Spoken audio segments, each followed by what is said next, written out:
যে ভিডিও ক্লিপে উনি ডিরেক্টলি বলেছেন যে আমাদের ফ্যাসিবাদের পদধ্বনি শুরু হয়েছে শাপলাতে। শাপলা বলতে উনি আসলে কাকে বুঝাইছে? শাপলায় যারা লাশ হয়ে পড়েছিল তাদেরকে, নাকি গুম হওয়া যেই লাশগুলো আমাদের মাতোয়ালে বা অন্য কোনো জায়গায় চলে গেছে তাদেরকে, নাকি শাপলা যারা নেতৃত্ব দিয়েছে তাদেরকে? উনি এই বক্তব্য ক্লিয়ার করেন নাই।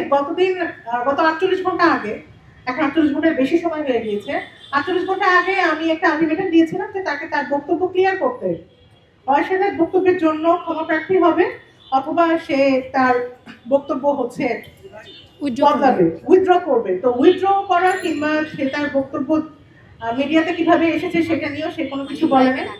বছর দেখে আসছি, আজকে জুলাই আন্দোলনের পরও এটা আমাদের দেখাটা, এটা আমাদের প্রাপ্য না। গত 16 বছর আমরা বলতে পারি নাই যে আমাদের শাপলা চত্বরে শহীদদের সাথে কি হয়েছে, যেটার কোনো বক্তব্য আগের সরকারও দেয় নাই।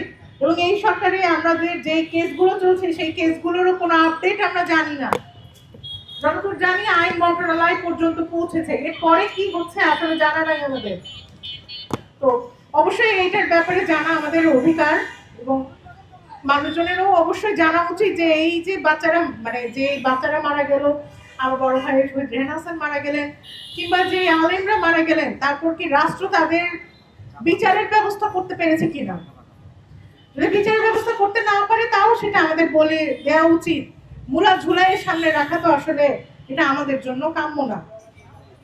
আর মাহির শাহরিয়ার রেজার ক্ষেত্রে আমি বলবো উনি ওনার বক্তব্য পরিষ্কার করুন। 48 ঘন্টা সময় পার হয়ে গেছে, এখন ওনার বক্তব্য পরিষ্কার করা উচিত যে উনি কি আসলে শহীদদের অবমাননা করে বক্তব্য দিয়েছেন কিনা। কারণ শাপলা বলতে শহীদদেরও বোঝায়।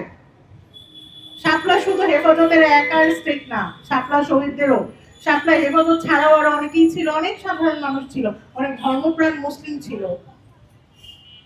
সবাই 13 দফার দাবিতে আসছে, সবাই এটাই চাইছে যে যারা রাসূলুল্লাহ সাল্লাল্লাহু আলাইহি ওয়াসাল্লামের এগেইনস্টে বক্তব্য দিয়েছে, লেখালেখি করেছে, ব্লগ লিখেছে, তাদের যেন একটা শাস্তি হয়। একটা বেসিক রাইট হিসেবে একজন জনগণের রাস্তায় এসে দাঁড়ানোর, কথা বলার অধিকার আছে। তার মানে এই না যে তাকে আপনি গুলি করে বুলডোজার দিয়ে মাটির সাথে মিশাই দিবেন। 5ই মেতে এটাই হয়েছে, এবং আমরা এটা জুলাই আগস্টেও দেখেছি। আমরা এটা সবসময় দেখেই আসতেছি যে আমাদের এইভাবেই কাজ করে গেছে।